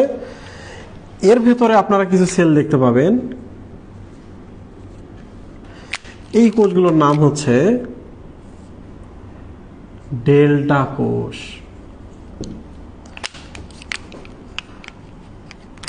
আর কিছু এখানে কোষ থাকবে এরকম, কল্ড গামা কোষ। আমরা কিন্তু অগ্নাশয়ের শেষের দিকে চলে আসছি। আমরা যদি এখন আইল্যান্ডস অফ ল্যাঙ্গারহ্যান্স বা লোবিউলের মাঝে অবস্থান করা এই 4 ধরনের কোষ সম্পর্কে একটা ধারণা পাই, এদের হরমোনগুলোর নাম দেখি, হরমোনগুলো কি কাজ করে, তাহলে অগ্নাশয় সম্পর্কে আমাদের বিস্তারিত জানা হবে, হরমোন পার্ট থেকেও একটা বড় অংশ পড়া হবে। আমি একটা ব্রেক নিব, আপনারা বলেন।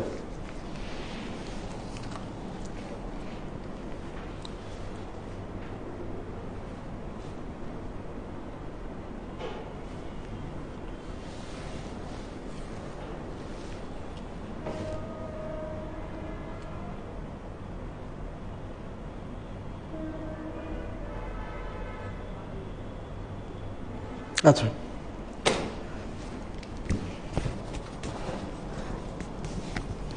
আমরা আর ব্রেক নিচ্ছি না, আমরা শেষ করছি। দেখেন, আলফা কোষ থেকে ক্ষরণ হয়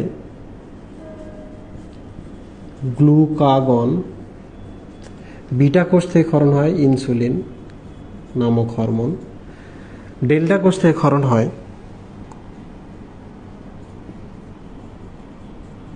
সোমাটোস্ট্যাটিন, আর গামা কোষ থেকে ক্ষরণ হয়, গামা কোষের আরেকটা নাম হচ্ছে পিপি কোষ। সো পি ফর প্যানক্রিয়েটিক, আর পিতে হচ্ছে পলিপেপটাইড।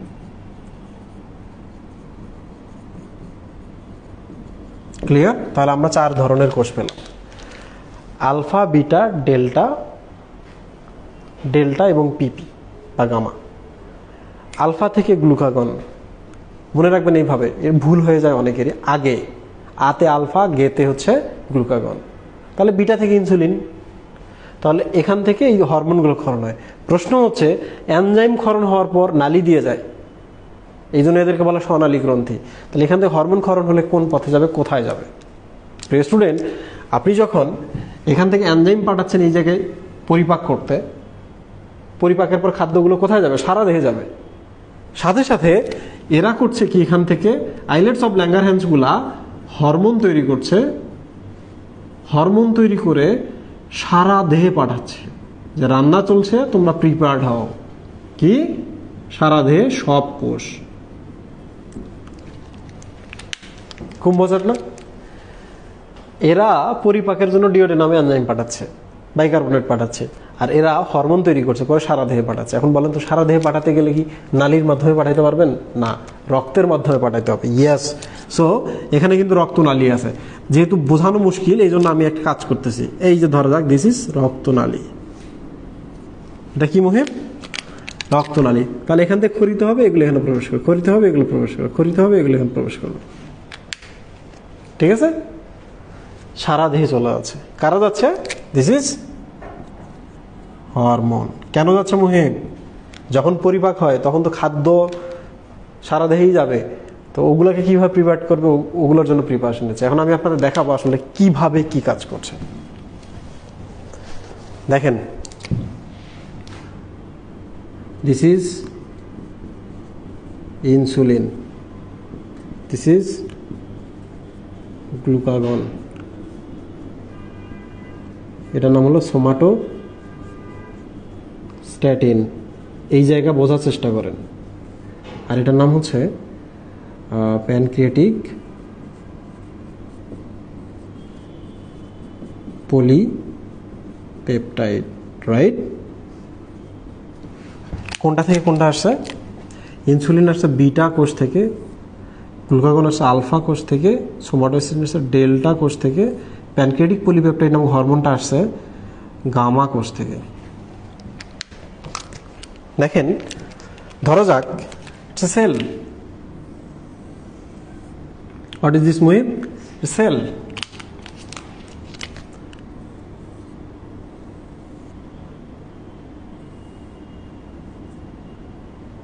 এটা হচ্ছে রক্তনালী। তাহলে দেখো, পরিপাক নালীর খাবারগুলা, এই যে পরিপাক নালীর খাবারগুলা রক্তনালীর মাধ্যমে কোথায় যাচ্ছে? কোষে যাচ্ছে, রাইট? তো এই যে কোষের বাইরে খাবারগুলো রেডি, এই যে দেন খাবার খাবার খাবার খাবার খাবার, খাবারগুলোকে এখন আপনাকে কোষের মধ্যে ঢোকাইতে হবে না? কোষের মধ্যে যদি না ঢোকান তাহলে খাদ্যগুলা থেকে আপনি শক্তি পাবেন কিভাবে? সো এই যে দেখেন, ইনসুলিন এসে এই যে এখানে, এটা হচ্ছে রস্যইতে হচ্ছে ইনসুলিন। তাহলে ইনসুলিন কি করে? রক্তনালীতে খাবারটা নিয়ে কোষের মধ্যে ঢুকিয়ে দেয়, তাই না? বোঝো নাই? একদম বোঝো নাই? আচ্ছা, এখানেই দেখো, পরিপাক নালীর খাদ্য কণাগুলো কোষে যাচ্ছে। এখান থেকে যে হরমোনগুলো ক্ষরণ হচ্ছে, আমরা তো দেখাইলাম, এখানে দেখাইছি কিনা? এই হরমোনগুলো তো কোষে যাচ্ছে, যাচ্ছে কিনা? তাহলে খাবার এসে এখানে গেটের কাছে অপেক্ষা করতেছে, আমি তো ভেতরে ঢুকতে পারছি না, তো পাশে তো ইনসুলিনও আসছে। ইনসুলিন এসে করতেছে কি, আসো তোমার ভেতরে ঢোকাই, ভেতরে ঢোকাই দিল, রাইট? এখন ঘটনা হইতেছে, কোষের খাদ্যের প্রয়োজন নাই। কিসের প্রয়োজন নাই? খাদ্যের প্রয়োজন নাই। তাহলে এটাকে তো থামাইতে হবে, রাইট? তাহলে এই কাজটা করবে গ্লুকাগন। তাহলে গ্লুকাগন কি করবে? রক্তে, আচ্ছা এখন দেখো ইনসুলিনের কাজ কি হলো মুহিব? ইনসুলিন কি করলো?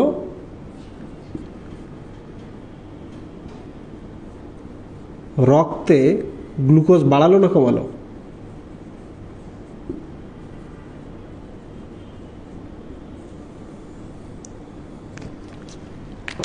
আবার দেখো, রক্তে খাবারও আসছে, ইনসুলিনও আসছে। তাহলে ইনসুলিন কি করছে?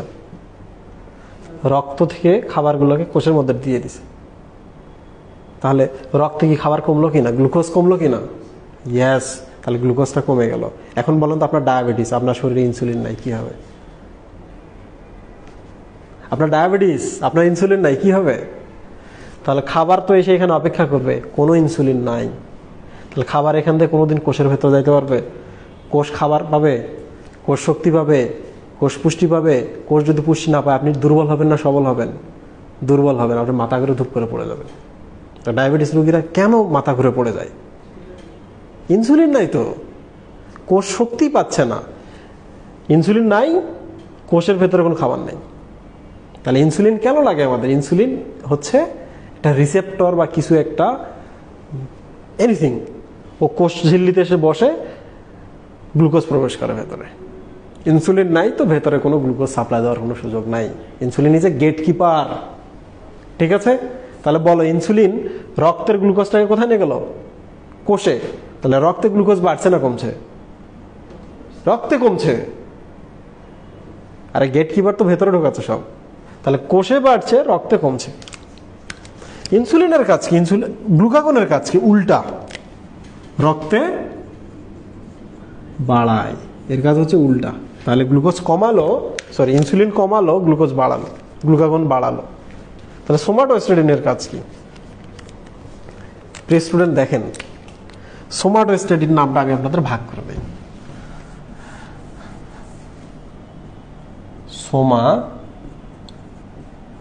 somastatin, so this is protein or polypeptide hormone, right?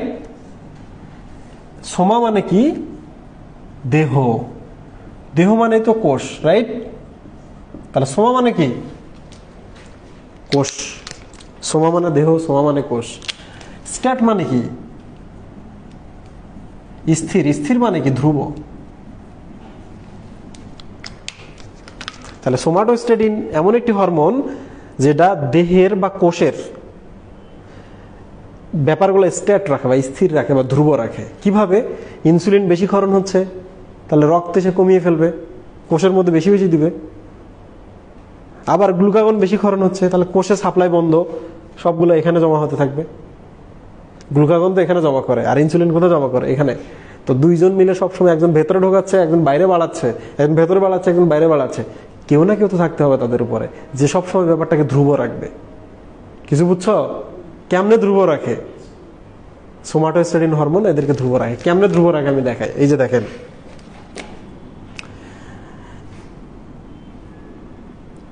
এই যে ডেল্টা কোষ যেখান থেকে সোমাটোস্টেটিন ক্ষরণ হয়, সে করে কি? খরিত হয়ে আলফা কোষের উপরে এবং বিটা কোষের উপরে গিয়ে কাজ করে। এই চোপ,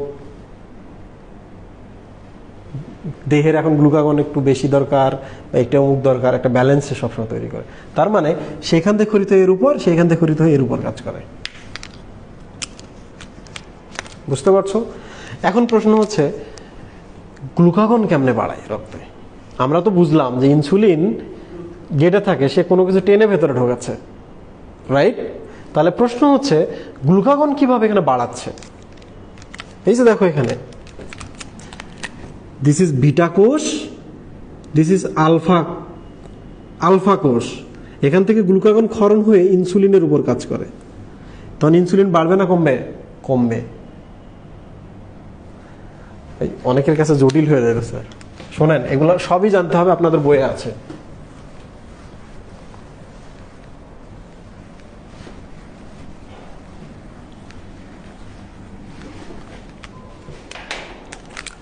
So this is alpha কোষ, this is beta কোষ, this is delta কোষ, this is PP কোষ আর গামা কোষ।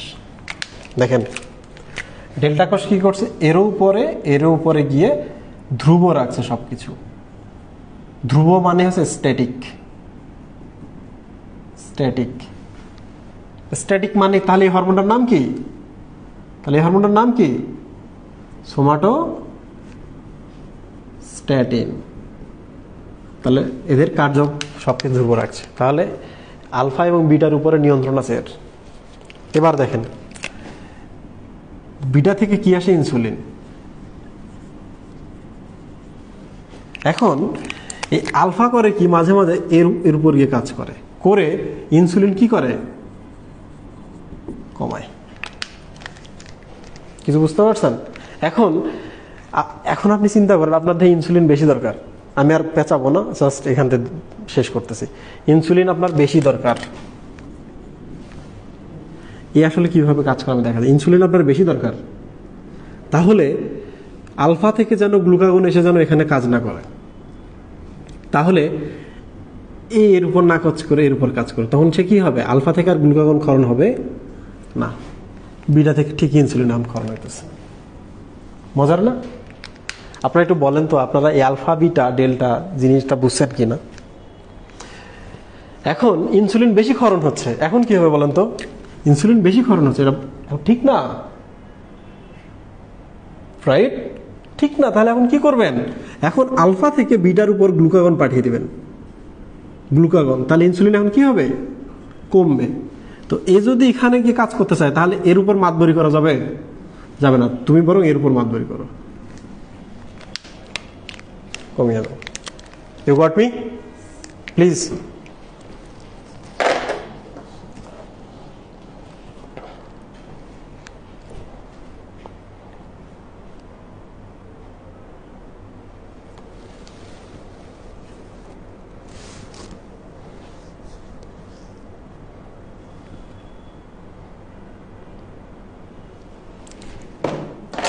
ওকে, সো আমরা এটা বুঝলাম। তাহলে প্যানক্রিয়াটিক পলিপেপটাইডের কাজ কি? প্যানক্রিয়াটিক পলিপেপটাইডের কিন্তু আরেকটা কাজ আছে। সে কি করে? আচ্ছা, এই কোষগুলো কি ক্ষরণ করছে? বাইকার্বনেট ক্ষরণ করছে, রাইট? আর এনজাইম ক্ষরণ করছে, ঠিক কিনা? এই কোষগুলা বাইকার্বনেট এবং এনজাইম ক্ষরণ করছে। আমার একদমই ইচ্ছা নাই ফ্রি ক্লাসে বা এই ধরনের ক্লাসে আপনাদের প্রেশার দেওয়ার জন্য, কারণ ভয় পেয়ে যাবেন। বাট আমি চেষ্টা করতেছি ডিটেল পড়াইতে, যেন আপনারা একটু বোঝেন। কতই পড়বেন একই জিনিস, তাই না? পড়তে বসলে তো আজকে মুখস্থ করেন, 7 দিন পরে পড়তে বসলে আবার নতুন করে মুখস্থ করেন, কেন করতে হবে? সো এখান থেকে এনজাইমও আসে, এখান থেকে বাইকার্বনেটে আসে, রাইট মুহিব? এই প্যানক্রিয়াটিক পলিপেপটাইডের কাজ হচ্ছে যেগুলো থেকে বাইকার্বনেট আসে সেগুলোকে ইনহিবিট করা, দমিত করা। বুঝতে পারছেন? তাহলে আপনার যেন বাইকার্বনেট খুব বেশি ক্ষরণ না হয়, এদিকে একটু খেয়াল রাখতে হবে। এই প্যানক্রিয়াটিক পলিপেপটাইড এটা নিয়ন্ত্রণ করছে। তার মানে আমরা বুঝলাম যে আইলেটস অফ ল্যাঙ্গারহ্যান্সেস 8 ধরনের কোষ, আলফা বিটা ডেল্টা পিপি। 3টা কোষ কাজ করতেছে নিজেদের উপরে, রাইট? বাট একটা কোষ কাজ করতেছে কি, এই যে এই কোষটা পাশের এই এনজাইম ক্ষরণকারী এগুলোর উপর গিয়ে কাজ করে। 3 জন কাজ করতেছে নিজেদের উপরে, বাট একজন আছে যে এটার কাজ করতেছে, তার নাম হচ্ছে প্যানক্রিয়াটিক পলিপেপটাইড। সে বাইকার্বনেট ক্ষরণ কমায়।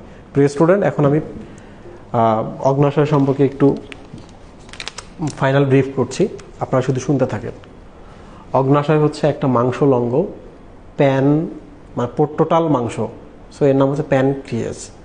এখান থেকে আগুন বা এখান থেকে পরিপাকের এনজাইমগুলো আসে, এই জন্য অগ্নাশয়। অগ্নাশয়ে 2টা পার্ট আছে, একটা হচ্ছে অন্তঃক্ষরা আর একটা হচ্ছে বহিঃক্ষরা। বহিঃক্ষরা পার্টটা হলো এইটা, আর অন্তঃক্ষরা পার্ট হচ্ছে ওই আইলেটস অফ ল্যাঙ্গারহ্যান্স যে ছবিটা দিয়েছিলাম, এই যে এরা মাত্র 1%, বাট এরা হচ্ছে 99%। এরা 2টা জিনিস ক্ষরণ করে, একটা হচ্ছে এনজাইম আর একটা বাইকার্বনেট। বাইকার্বনেট ক্ষরণ করতে হয় কারণ পাকস্থলী থেকে যে অ্যাসিড আর ওটাকে নিষ্ক্রিয় করতে হবে, আর এনজাইম ক্ষরণ হয় কি করার জন্য? পরিপাক করার জন্য। কোথায় পরিপাক করে? ক্ষুদ্রান্তে পরিপাক করে বা ডিওডেনামে পরিপাক করে। নাকি এখান থেকে পাঠিয়ে আবার উল্টা এখানে পাঠাবেন? সুযোগ নাই, একমুখী ডিরেকশন সবসময়। আর পরিপাকের সময় এই যে বাকি আইলেটস অফ ল্যাঙ্গারহ্যান্সের যে 4 ধরনের কোষ আছে, এরা আলফা বিটা ডেল্টা পিপি, এরা নিজেদের উপর কাজ করে, এরা আবার কোষের গিয়ে কাজ করে, এরা আবার রক্তে গ্লুকোজ বাড়াচ্ছে কিংবা গ্লুকোজ কমাচ্ছে। তাহলে পড়লেই আপনারা বুঝতে পারবেন।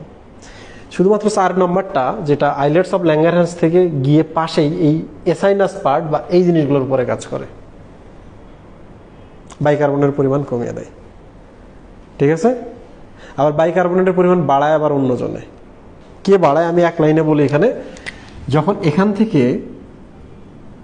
খাদ্য এখানে আসে, এই ডিওডেনামের দেয়াল থেকে কিন্তু একটা হরমোন ক্ষরণ হয়, এই হরমোনটা গিয়ে আবার এদেরকে বলে বাইকার্বনেট দাও বেশি। এ বাইকার্বনেট কমাচ্ছে আর বাইরের হরমোন এসে আবার বাইকার্বনেট বেশি করে নিয়ে যাচ্ছে, এটার আবার ব্যালেন্স থাকে, ঠিক আছে? সো আশা করছি এই পর্যন্ত আপনারা বুঝেছেন। অগ্নাশয়ের কাজগুলো আমি বলি আপনাদের। 1, পরিপাক, কারণ এখান থেকে অনেক ধরনের কি আসে, এনজাইম আসে। 2 পিএইচ নিয়ন্ত্রণ বা বাফার, রাইট? পিএইচ নিয়ন্ত্রণ বা বাফার কিভাবে করছে? বাইকার্বনেটের মাধ্যমে করতেছে। এই দুইটা কোথা থেকে আসে? অ্যাসাইনাস বা লোবিউলার পার্ট থেকে বা বহিঃখরা পার্ট থেকে। 3 এখান থেকে অগ্ন্যাশয় কি করে? রক্তের গ্লুকোজের মাত্রা নিয়ন্ত্রণ করে। গ্লুকোজের মাত্রা নিয়ন্ত্রণ করে কিসের মাধ্যমে? ইনসুলিন প্লাস গ্লুকাগনের মাধ্যমে। আবার এদের নিয়ন্ত্রণ করে কে? Somatostatin, right? আচ্ছা, আর একটা কি করে? এই 4 দেহতাপ নিয়ন্ত্রণ। 5 পানি সাম্য।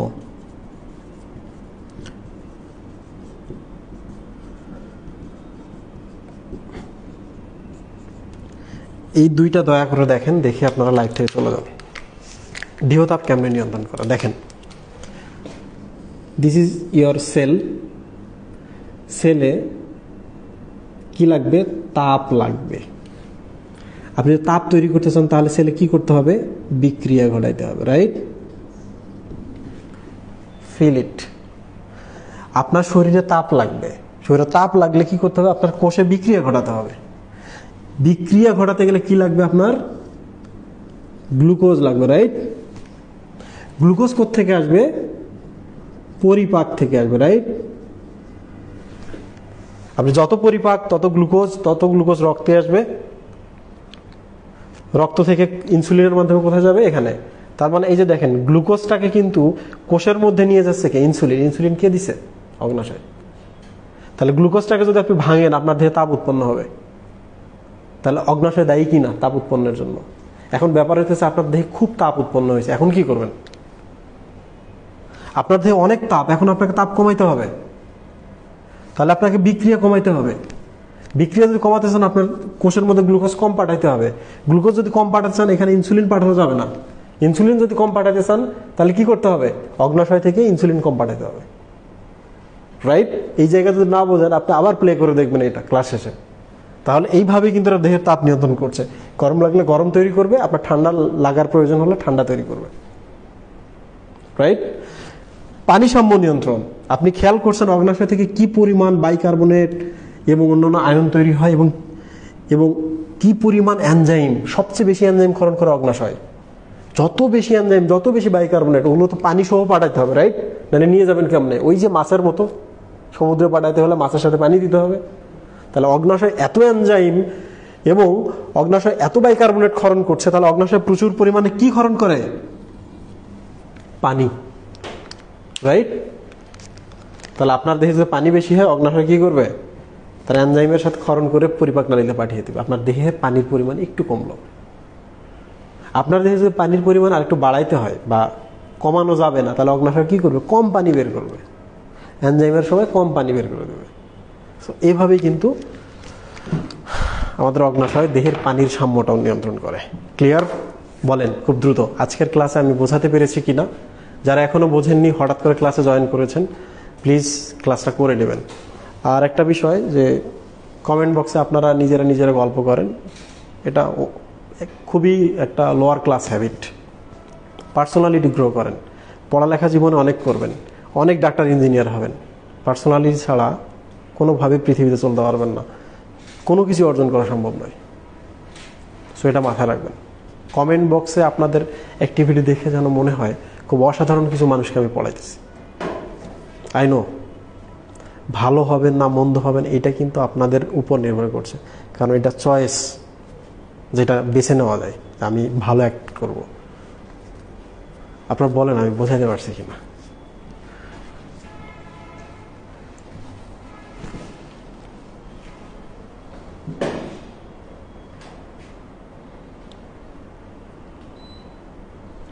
প্রথম 3টা ক্লাসের পরে আমার মনে হয়েছে যে আমি এদের পড়াইতে পারবো কিনা, মানে আমার মনে হচ্ছিল আমি যা পড়াইতে চাচ্ছিলাম তা মনে হচ্ছে না।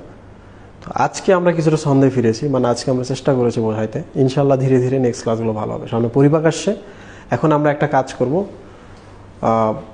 খুব সম্ভাবনা আছে নেক্সট ক্লাসটা হওয়ার সাথে সাথে আমরা ডিলিট করে ফেলবো। লাইভে যদি আমি আপনাদের এই সময় না পাই, স্টুডেন্ট না হলে ক্লাস নিয়ে মজা নেই। আমি ততই শ্রম দেবো, আপনারা যত বেশি অ্যাটেন্টিভ হবেন। আল্লাহ হাফিজ।